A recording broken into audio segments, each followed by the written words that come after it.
Hola querida comunidad, bienvenidos a otra entrevista donde tenemos un invitado súper especial, amigo de las comunidades, profe de inteligencia artificial y pues también ingeniero en Machine Learning desde Colombia. Adonai nos acompaña para contarnos un poco sobre él, sus proyectos, su empresa y estamos súper entusiasmados de tenerlo. Adonai, ¿cómo estás? Cuéntanos un poco sobre ti, preséntate con nuestra querida comunidad. Ujú, claro que sí. Hola Leslie, primero que todo, muchísimas gracias por la invitación. Muy feliz de estar compartiendo aquí un poco sobre mi visión sobre inteligencia artificial, mi visión sobre emprendimiento, contarles un poquito de mi historia y pues obviamente abierto a cualquier pregunta que tengas. Quiero iniciar contando un poquito sobre mí. Pues mi nombre es Adonai Vera. En este momento soy desarrollador de Machine Learning para una empresa en Estados Unidos que se llama Subterra, en donde utilizamos visión computarizada para entender el mundo que está por debajo de nosotros. Imagínense como Google Maps, pero para todo lo que está por debajo de nosotros. Estoy hablando de alcantarillas, tuberías, mandamos unos robots que reconstruyen todo eso y encuentran anomalías, defectos, y obviamente hacemos predicciones de posibles fallas a futuro. Entonces, eso es como en lo que trabajo actualmente, pero pues también llevo varios años en el proceso de emprender y de crear empresas. Increíble, súper genial. Seguramente nos vas a dar un poco más de detalles sobre qué hace un ingeniero en Machine Learning y sobre esos temas que suenan como existe y sí, sí existe. Hay trabajos con ese tema, pero cuéntanos cómo inicias en este fascinante mundo. Claro que sí, mira, yo inicio hace 6 años a trabajar en temas de inteligencia artificial y lo hice porque yo soy ingeniero mecatrónico de la Autónoma en Bucaramanga, Colombia, y lo hice porque tomé unas primeras clases sobre inteligencia artificial. Entonces, yo salí de esa clase con muchísimas ganas de crear cosas, no estaban de moda los modelos preentrenados, ni el tema de la visión computarizada, ni todo lo que está ahorita, sino que era un tema muy interesante cómo podías encontrar patrones en información. Eso me llamó mucho la atención. Entonces, cuando yo salí de esa clase, lo primero que hice fue empezar a buscar empresas en Colombia, lo que llamamos startups, empresas de base tecnológica, pequeñas que estuviesen trabajando con inteligencia artificial. Mientras estaba en la universidad, o sea, yo no me había graduado y empecé a hacer esa búsqueda, encontré una empresa, a una persona que se llama Jean-Philippe Bernier, que es un gran mentor, y él me referenció a una empresa que trabajaba con temas de finanzas e inteligencia artificial. Y mientras estaba en la universidad empecé a hacer lo que llamamos QA. Empecé a hacer revisión de código, de funcionalidades, empecé a involucrarme más en esta tecnología para luego empezar a trabajar como desarrollador de software y luego empecé como a crecer en esa empresa haciendo diferentes funciones, pero todo partió con la chispita que se me prendió en la universidad de querer explorar más la inteligencia artificial. Entonces, si es la primera vez, los que nos estén escuchando, empiezan a escuchar más de este tema de IA y quieren explorarlo, créanme que esa primera decisión de querer buscar algo más es muy valiosa y buscar empresas en su país, emprendimientos o empresas muy grandes que les den la mano para iniciar y aprender, creo que es de los mejores consejos que yo puedo dar. La mejor forma de aprender es métete a la industria y mira cómo está funcionando la industria y ve aprendiendo mientras vas creando productos.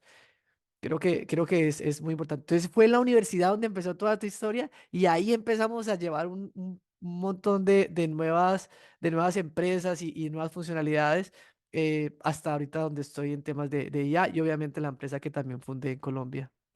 Genial. Sí, muy de acuerdo con el tema de que a medida que uno va aprendiendo, va haciendo, que esa es también una de las formas de aprender y de practicar sobre todo lo que es el conocimiento. Tal vez nos puedes contar ahí qué retos te has enfrentado, porque yo sé que una clase o una charla, un tema sobre IA se ve súper genial y todo, y ya en la práctica, cuando quieres, no sé, construir un modelo o cuando estás revisando el mismo código, en realidad ¿qué retos te encuentras? ¿Te has encontrado? ¿Cómo te has motivado para seguir con este tema?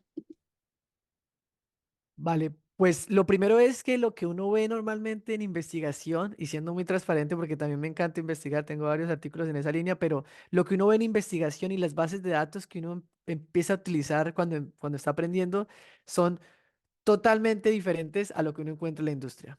Cuando tú encuentras en la industria te das cuenta de que esas bases de datos ideales, donde todo está limpio, donde de pronto no hay mucho preprocesamiento, no es así, no es la realidad. Entonces, mi primer choque fue el tema del procesamiento. No quiero hablar muy técnico, pero Leli, si tú me dices, me puedo ir muy técnico, como tú me digas. Pero entonces el tema del preprocesamiento, que es mi base de datos tiene mucho ruido. porque los elementos que toman datos en la industria no son perfectos, generan mucho ruido, entonces ese proceso de limpieza de datos, de cómo puedo lograr que esta base de datos que quizás tiene datos nulos o imágenes dañadas o imágenes mal etiquetadas, cómo puedo lograr a llevarlo a un sistema en producción. Ese fue uno de los primeros retos que se tiene cuando uno empieza a trabajar con bases de datos reales. Pero hay otro reto y es que uno cree que IA es entrenar un modelo y ya está. Y para ser transparente, crear un modelo de IA lo podemos hacer en un par de horas y se puede generar un modelo muy bonito y todo. Y hay herramientas como Supervision, como Ultralytics, como 51 que te permiten crear estos modelos con un par de clics. Pero aquí el tema no es tanto crear el modelo, sino es cómo cojo ese modelo y lo pongo en producción. Entonces, mi segundo reto era entender de que, o fue entender que los modelos, como tal, el modelo, que ya si quieren puedo explicar un poquito qué es lo que hablo con modelos, pero eso que llamamos modelo, esa caja, se genera rápido, pero cómo yo logro que esa caja esté en un ambiente de producción para que un usuario lo pueda consumir desde una aplicación o desde el computador, eso es otro reto muy grande que uno, Ponerlo vivo, que esté vivo para el claro, público. que la gente lo pueda consumir. Por ejemplo, hablemos de TikTok, estos módulos de filtros que son muy conocidos por todo el mundo. Una cosa es crear ese módulo y otra cosa es lograr que ese módulo esté en tu aplicación en TikTok para que cuando tú le des clic en el celular se te aplique directamente. Para lograr eso, no solamente fue entrenar el modelo, fue hacer preprocesamiento, crear el modelo, ponerlo en producción, optimizarlo, colocar métricas para ver cómo funciona en producción.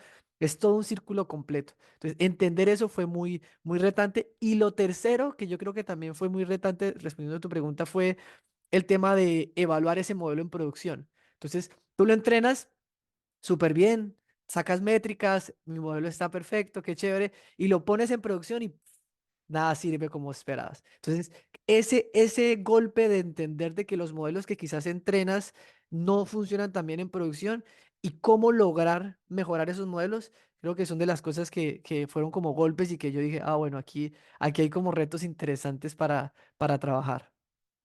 Que eso pasa en la vida real, más allá del curso, de las pruebitas, pero que como dices, creo que la motivación interesante está de que ese es un reto nuevo y puedo seguir aprendiendo y puedo seguir haciendo y además desarrollar esas habilidades que ya ser súper valiosas más adelante, ¿verdad? Ya que vamos viendo cómo evoluciona y ahora hablamos de MLOps y pues ya, un montón de cosas por ese lado. Pero también es interesante lo que mencionabas con respecto al tema del mentor y buscar una empresa o buscar startups. Y sabemos que eso te ha motivado y te ha llevado en realidad a construir tu propio negocio. ¿Cómo empieza esta idea? ¿De dónde viene la idea de, o sea, no de usar la IA, pero sí de dónde la voy a usar o para qué la voy a usar? ¿Tenías un equipo o empezaste tú solo a probar la idea? Cuéntanos un poco sobre eso. Vale, todo inició, bueno, 2020, 2022, 2021. Bueno, hace un par de años, cuando se nos prendió la chispita de emprender, a mí y a mi pareja Alejandra, decidimos empezar a crear algo con tecnología. No teníamos ni idea qué, y lo primero que se nos ocurrió fue, creemos un campus exponencial. ¿Qué es un campus exponencial? Queríamos lograr que empresas que trabajen con inteligencia artificial, computación cuántica, impresión 3D, todas esas tecnologías exponenciales, que esas empresas las pudiésemos apoyar, porque entendíamos que las típicas aceleradoras se enfocaban en empresas tradicionales, queríamos crear un equipo que se enfocara en empresas de tecnologías exponenciales. Ese fue como el primer, vamos a hacerlo. ¿Qué pasó? Pues nosotros no habíamos creado una empresa nunca. ¿Cómo íbamos a ayudar a otras empresas a crear empresas si nunca habíamos creado una? Pero el hecho de tomar esa decisión marcó mucho la diferencia.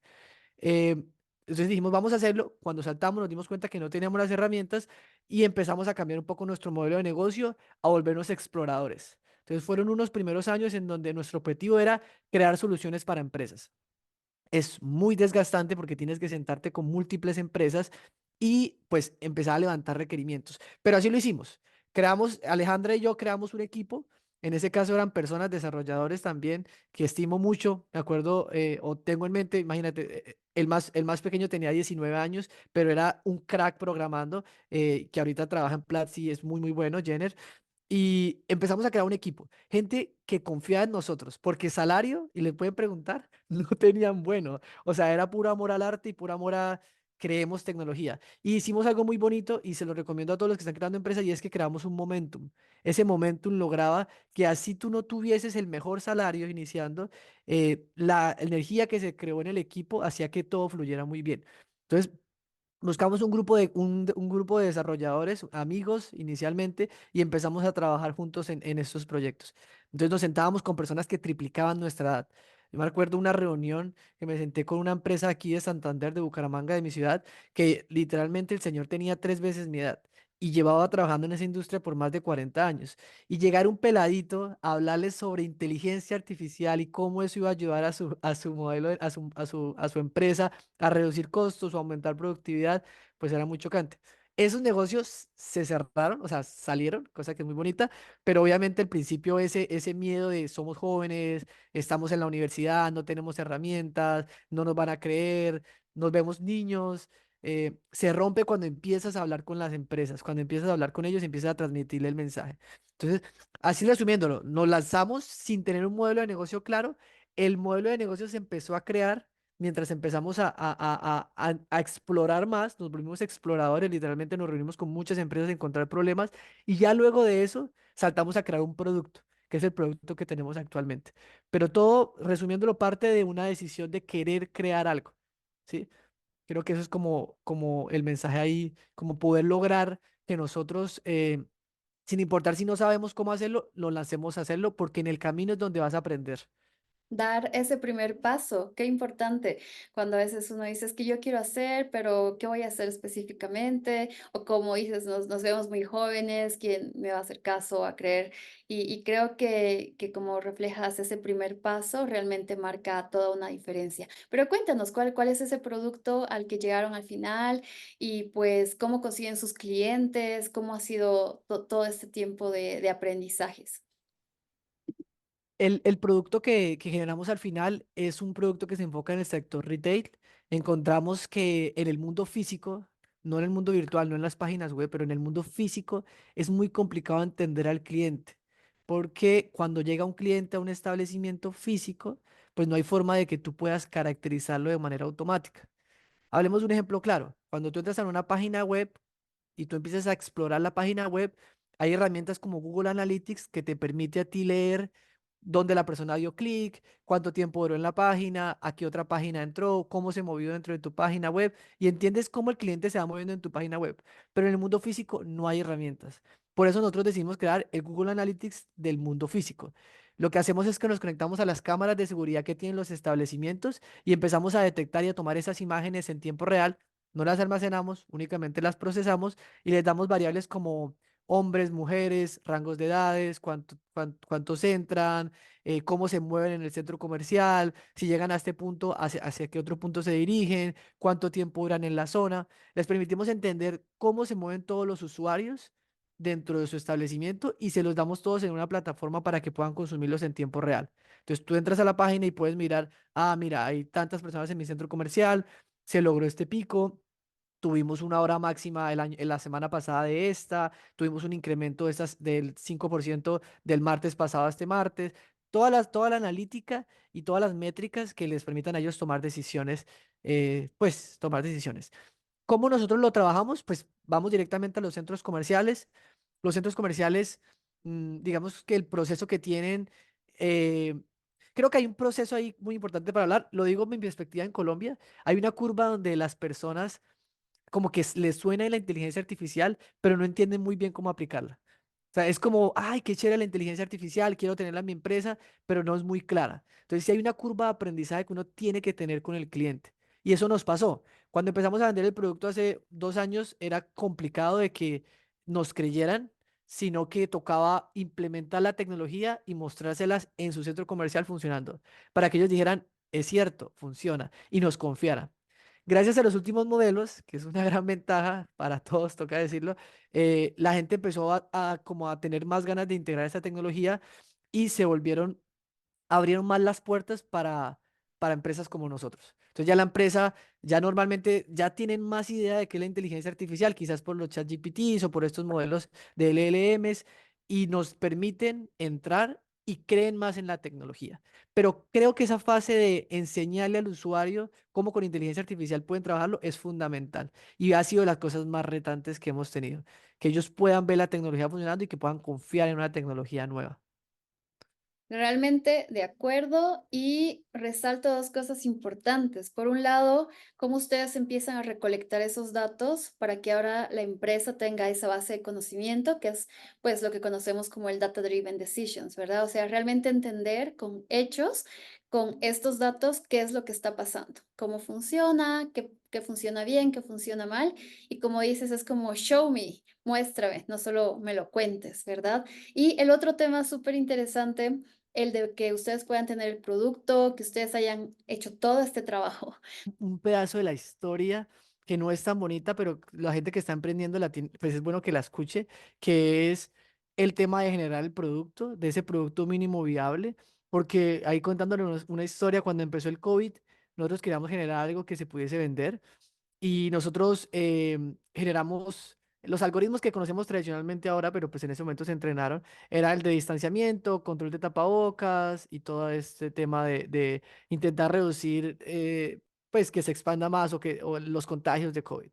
Pero nosotros nos encerramos con el equipo, trabajamos un montón y en unos meses sacamos el producto. ¿Qué pasó? Y rescato mucho lo que dijiste, Leslie, el tema de no escuchar al cliente y generar nosotros el producto escondidos como en una cueva, nos hizo que cuando saliéramos a vender el producto fuese un nice to have, o sea, algo súper chévere, oh, qué chévere cómo se ven las métricas, ay, mire, el señor con sin tapabocas, generó una alerta, qué bonito, pero eso no les generaba valor al final. Entonces, es bueno sacar un producto, un MVP, un producto mínimo viable pronto, ¿sí? No tiene que ser perfecto, pero para validar con el mercado. Pero es siempre muy importante, es muy importante siempre tener de la mano al cliente para empezar a construir y a moldear ese producto. Después de esa experiencia de haber perdido ese tiempo desarrollando, porque eso es dinero al final, pues empezamos a trabajar con ellos como una especie de laboratorio de retail, donde nos sentábamos con centros comerciales para hablar con ellos y escuchar cuáles eran sus verdaderos problemas y generar productos alineados hacia los problemas que ellos tenían y, y pues poder solucionar problemas reales. No todo lo que nos dicen lo terminamos haciendo, sino que lo agregamos según las prioridades, porque el cliente siempre va a querer más y más y más y más y más y más, y a veces son funcionalidades que no se necesitan. eh, pero son nuestros aliados de la mano. Empezamos a trabajar con ellos de la mano y empezamos a agregar esas funcionalidades dentro de cada una de las cosas. Entonces, para resumir esa parte y solamente complementando, y ya salto el código abierto, intente generar productos mínimos viables que estén alineados al cliente en el tiempo menor posible. Estoy hablando de semanas o meses. No se vayan a demorar más de 3 meses en un producto mínimo viable. Y llévenlo de la mano con su cliente en una especie de laboratorio en donde ellos les retroalimenten lo que están creando para que ese producto pueda ser mejor.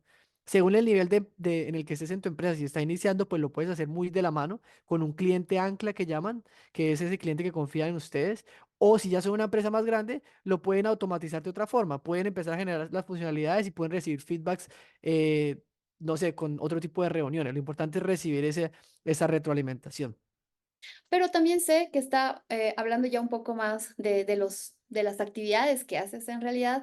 Está súper interesante el apoyo que haces con las comunidades para enseñar, compartir proyectos, que creo que es un aporte valioso principalmente a nuestra comunidad en Latinoamérica. Igual nos acompañó en lo que era el Keras Day. Voy a dejar el enlace a la charla de Adonai, que estuvo súper, súper genial.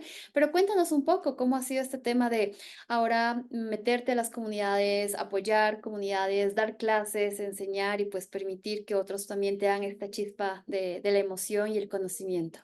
Saltando al tema del código abierto, em, en la universidad tomé esas clases y tengo profesores que de verdad aprecio mucho. Profesor Hernando, profesor Arismendi, que se lleva uno en el corazón porque se hacen cosas muy bacanas con ellos en investigación. Pero la realidad es que si ustedes quieren aprender mucho de IA, tienen que hacerlo por su parte. Siempre. Bueno, de cualquier tecnología, creo yo. Entonces, el autoaprendizaje es fundamental. El hecho de uno buscar herramientas y empezar por uno mismo a aprender es fundamental. Y eso se hace también gracias a las comunidades que empiezan a dejar códigos abiertos, que empiezan a crear tutoriales, que empiezan a crear videos en YouTube, donde tú puedes aprender. Yo soy demasiado agradecido porque creo que el 99%, o bueno, hablo desde mi experiencia, de los que aprendemos a programar, por lo menos hemos visto un par de videos de personas que lo hicieron por amor al arte. Entonces, la forma, eso a mí me genera una responsabilidad para también yo lograr esa ayuda, ¿no? O sea, yo también, ahora que tengo más experiencia, que todavía hay demasiadas cosas para aprender, pero al menos tengo algo más por compartir, lo haga de manera voluntaria y pueda contribuir a diferentes comunidades. Por esa razón, ahorita estoy como coorganizador de la comunidad de TensorFlow Colombia, junto a unos cracks en el tema de IA, Crispin, Jace, el profesor Raúl, que son unas máquinas para Felipe, que son unas máquinas para trabajar en temas de inteligencia artificial, y obviamente aliándonos a comunidades como la tuya, Leslie, a otros tipos de comunidades de Keras, de TensorFlow, de los equipos de Google Developer Expert, para lograr contribuir y generar conocimiento, como prenderle la chispa a esas personas, porque créeme que una conversación, un video en un buen momento puede hacer que la vida de una persona cambie totalmente. Entonces, qué bueno poder generar este tipo de contenidos.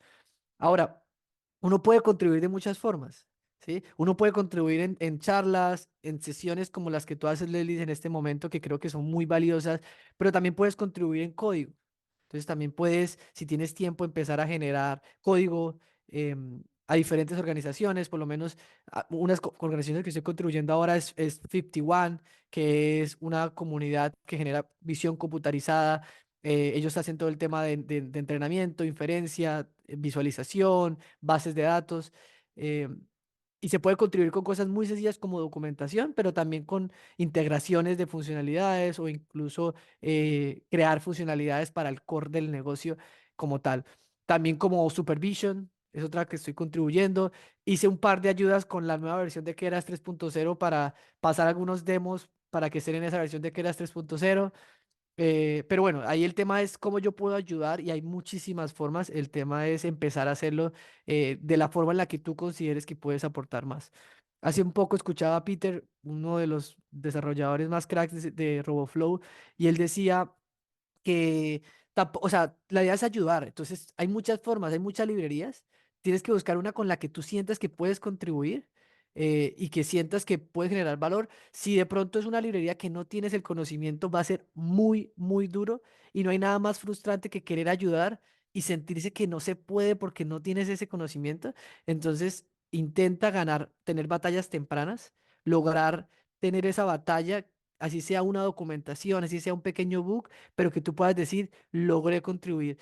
Y luego empiezas a colocarle más complejidad a los pull requests que creas o a las contribuciones que vayas creando para que así de pronto sea más sana o más saludable esa curva de aprendizaje con el código abierto. Porque si tú te lanzas en quiero hacer una contribución a TensorFlow directamente el código, va a ser un poco frustrante ver que la complejidad va a ser más alta, pero también hay funcionalidades como documentación que puede hacer que tú lo hagas y logres contribuir a la comunidad con pequeños, pequeños aportes y ya luego ir aumentando la complejidad.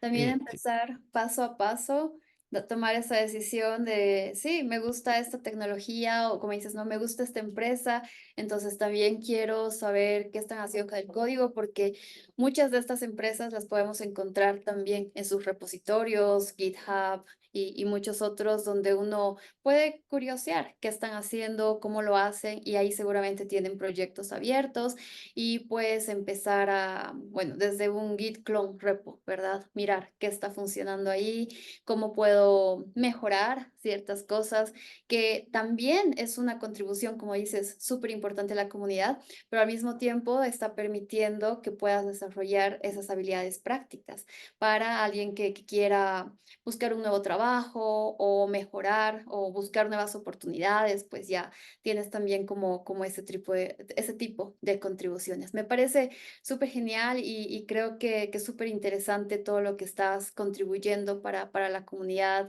para Colombia, también para lo que haces con los repos a los que estás contribuyendo, lo que dices con Keras 3.0. Hay muchas cosas para hacer y para seguir aprendiendo realmente. Y solo ya para ir cerrando, tal vez nos puedes contar un poco cómo es un día en tu trabajo, cómo es ser Machine Learning Engineer, qué herramientas estás, si se puede, ¿no? Sí, qué tipo de herramientas utilizas ahora.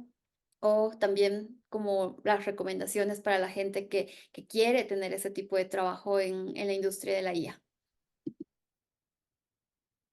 Listo. Normalmente, cada uno tiene que encontrar cómo mejor funciona. Les voy a decir desde mi perspectiva, mi momento más productivo es la mañana. A mí me funciona así, hay gente que le funciona en la noche. Entonces, yo lo que hago es el día anterior genero una lista de tareas, utilizo una herramienta que se llama Focus To Do y tú puedes segmentar las tareas por prioridad y también por algo llamado pomodoros.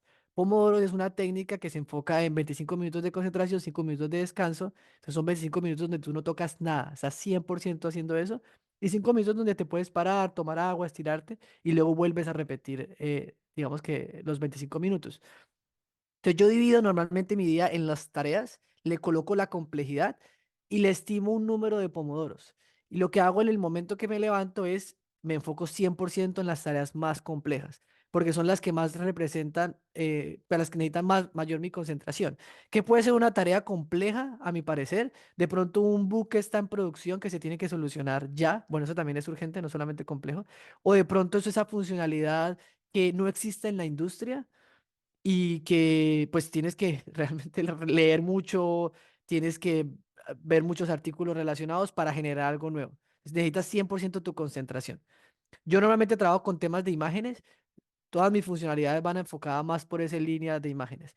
Así, bueno, no puedo hablar tan a detalle de lo que estoy haciendo, pero temas de no sé, de hacer un unwrap o abrir una tubería y ver anomalías en ella. Entonces, para mí algo complejo es abrir la tubería y poder hacer o sea, hacer todo el tema de las proyecciones, porque por lo menos visión computarizada no solamente es modelos de detección de objetos, de clasificación, sino que eso tiene un montón de cosas de proyecciones, de ángulos, de transformaciones, de cómo logro que una vista cambie a otra, cómo genero un objeto 3D. Entonces, esa parte es la que yo enfoco más como mi prioridad al principio del día. Cuando ya salgo de esas prioridades, que eso va más o menos hasta las 11, intento que sea así, empiezo a hacer otro tipo de tareas que de pronto no representan tanto o sea, que no necesitan que yo esté al 100%, como puede ser entrenar un modelo. Entrenar un modelo, pues uno ya no, o sea, ya eso es un paso a paso, eso no tiene nada de complejo, o sea, es llevar una lista de tareas, entrenar el modelo, curo la base de datos, se puede hacer. Y ya lo último del día lo que intento hacer ya es más temas de estructuración, organización, qué voy a hacer mañana, qué tareas de pronto me quedaron pendientes. Yo todo lo escribo, siento que si no se escribe se va a olvidar. Entonces, para mí de las mejores cosas y el hábito que más me ha generado valor es utilizar Focus To Do para estructurar mi día. Porque al final de la semana o al final del día, tú puedes ver cuántos pomodoros gastaste o cuántos pomodoros utilizaste, qué tareas cumpliste, qué tareas quedaron para el siguiente día y puedes ver que vas avanzando. Muchas veces uno se siente estancado porque no ve un avance o porque intenta hacer una funcionalidad y gasta todo el día y no funciona. Entonces uno dice, o sea, como que no ve el progreso. Herramientas como estas son muy bacanas. Al final de la semana ya puedes ver una distribución de cuántas horas gastaste en la semana, cómo las gastaste, en qué proyectos, en qué problemas, y al final del mes se repite el procedimiento. Al final del mes te dice, gastaste 57 horas Pomodoro, que eso es como, no sé, como 120 horas, porque las horas Pomodoro son diferentes a las horas normales de trabajo. Y uno dice, wow, o sea, se siente esa productividad. La idea no es llenar horas Pomodoro, o sea, no es como, ay, muchas horas, sino es cómo yo logro utilizar esas horas para generar un valor. Entonces, la mañana, prioridades, tareas complejas, y mientras va pasando el día, voy bajando la complejidad. Obviamente, lo más urgente y prioritario siempre va de primero, y intento combinar el tema del código abierto. Por lo menos, aportar a contribuciones de código abierto puede ser complejo según la funcionalidad que estés contribuyendo al repositorio, pero yo sí siempre lo dejo al final, porque aunque sea complejo, pues no es lo que me da a mí a vivir todos los días. Entonces lo dejo en el tema de prioridades al final y lo que hago es ya me salgo de mi entorno de la oficina y me voy a otro espacio en donde lo haga más como por diversión, como por amor a contribuir. Y eso hace que eso me genere un pico de energía y puedan salir cosas chéveres. Em, no sé si es como un poco la perspectiva. Bueno, y obviamente el deporte lo tengo como mi día a día. Creo que uno puede trabajar en código y puede estar todo el día, pero si uno no tiene un balance en su vida, eso empieza a fallar. En- Y la idea es tener no que seas, que te encierres una semana y logres algo y ya la siguiente semana no puedas hacer nada, sino cómo logras llevar un estilo de vida que te permita hacer lo que estás haciendo en un tiempo largo, ¿no? Entonces yo intento hacer deportes, cualquier tipo de deporte, correr, nadar, lo que sea, pero el que encuentren ustedes que les funciona más. Hay gente que le gusta los gimnasios, hay gente que le gusta de pronto un deporte, tenis, pero encuentren ese deporte que les guste porque eso va a hacer que tengan un balance entre el trabajo, la familia y la parte física o la parte de salud, que es muy importante. Eh, sí.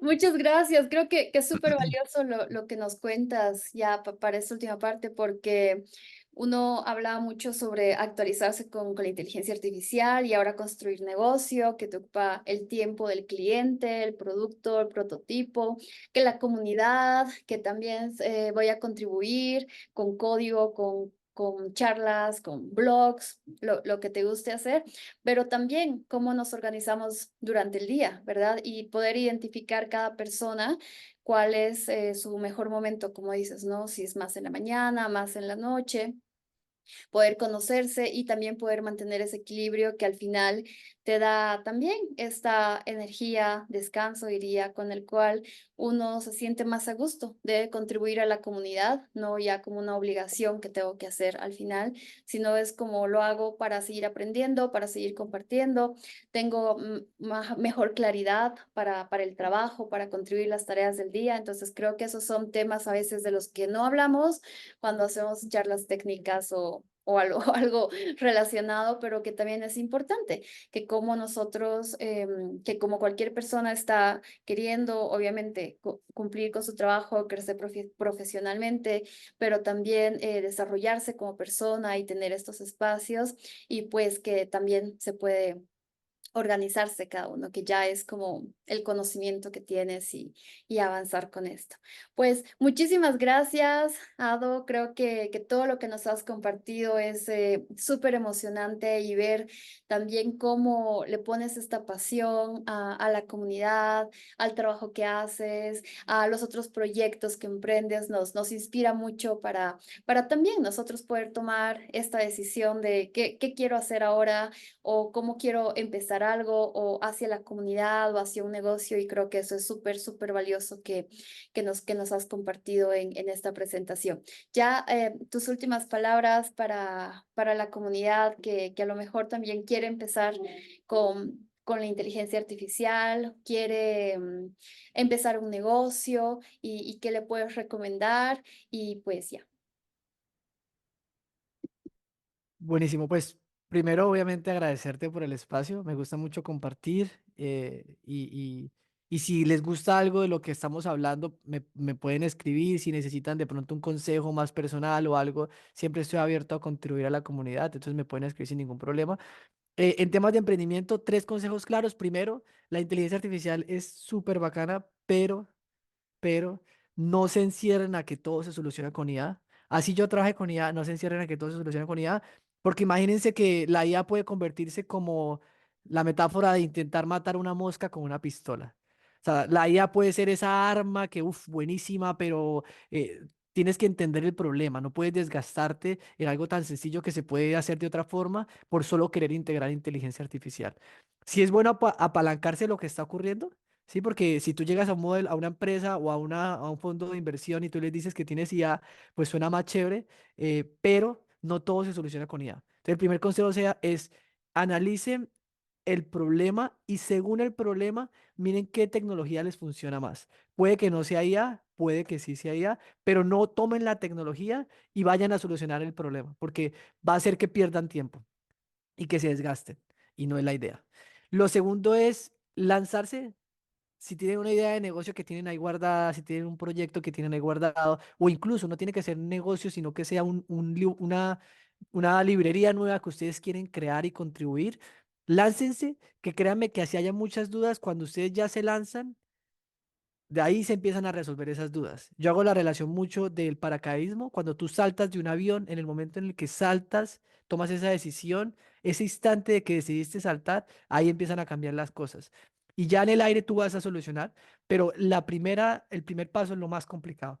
Entonces, invitarlos a que salten y que, perdón, y que salten de ese avión o que salten de ese emprendimiento que quieren hacer. Y la tercera es obviamente ser muy agradecido con la comunidad. Entonces, contribuciones, busquen ayudar. Suena raro, pero ustedes se venden cuando quieren trabajar con una empresa. Uno nos estamos vendiendo todo el tiempo. Así sea crear una empresa, o si sea ustedes como desarrolladores para trabajar en una empresa. Y una de las mejores formas de venderse es mostrar resultados. Si ustedes contribuyen a comunidades, ya sea participando incluso o intentando contribuir en código o generando proyectos suyos, o sea, ven un proyecto que les gusta y lo replican, todo eso les va a dar herramientas para que ustedes se puedan vender y ustedes van a empezar a crear una historia alrededor de ustedes. Ya no van a ser solamente desarrolladores de IA, sino que van a tener 5 o 6 proyectos que ya han logrado hacer, buscando replicar o buscando contribuir. Entonces la invitación es a venderse, así suene raro, véndanse creando productos, contribuyendo, generando tutoriales o replicando tutoriales, que eso les va a dar herramientas para que cuando lleguen a una empresa los puedan contratar. Nosotros por lo menos lo que buscamos en un desarrollador es que tenga casos de uso. No hay que estudiar acá. Muéstrame que has usado con visión computarizada. No, creé este sistema que logra. Chévere. Eso ya está. A mí no me interesa si ya está o no está, pero tú lograste generar eso y eso genera valor. Entonces, intenten ustedes generar formas que les permita venderse. Entonces, esos tres tips. Muy agradecido de nuevo por el espacio y pues también te dejo mis redes o lo que necesites para que puedan conectarse conmigo y pues gracias, Leslie.